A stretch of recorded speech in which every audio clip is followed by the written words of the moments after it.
31 December નિમિત્તે શરાબ તેમજ નશાના અન્ય કારોબાર ઉપર લગામ કસવા ભાવનગર પોલીસ 24 કલાક રાઉન્ડ ધી ક્લોક પેટ્રોલિંગ કરી રહી છે।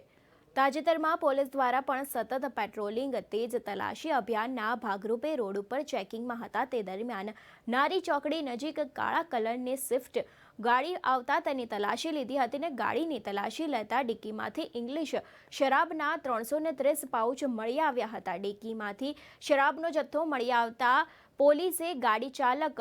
અક્ષયરાજસિંહ પરમાર, જેમની ઉંમર 28 છે, અને આરોપીની શરાબની પાઉચ અને મોબાઈલ તેમજ ગાડી સહિતના મુદ્દામાલ સાથે ધરપકડ કરીને પ્રોહિબિશન હેઠળ ગુનો દાખલ કરીને કાયદેસરની કાર્યવાહી હાથ ધરી હતી। કહી શકાય કે 31 ડિસેમ્બર નજીક આવતા શરાબનો જથ્થો મોટા પ્રમાણમાં પકડાય છે, ત્યારે ભાવનગર પોલીસે એક્શન પ્લાન બનાવ્યો હતો અને એક્શન પ્લાનને આધારે જ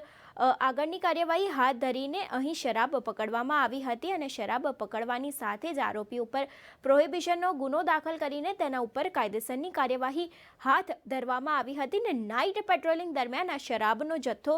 મળી આવ્યો હતો ને 31 ડિસેમ્બર આવતાની સાથે જ ઘણી બધી જગ્યાએ શરાબનો જથ્થો પકડાતો હોય છે, ત્યારે ફરીવાર ભાવનગર ખાતે યુવકની ધરપકડ કરીને આ શરાબનો જથ્થો પકડી પાડ્યો હતો।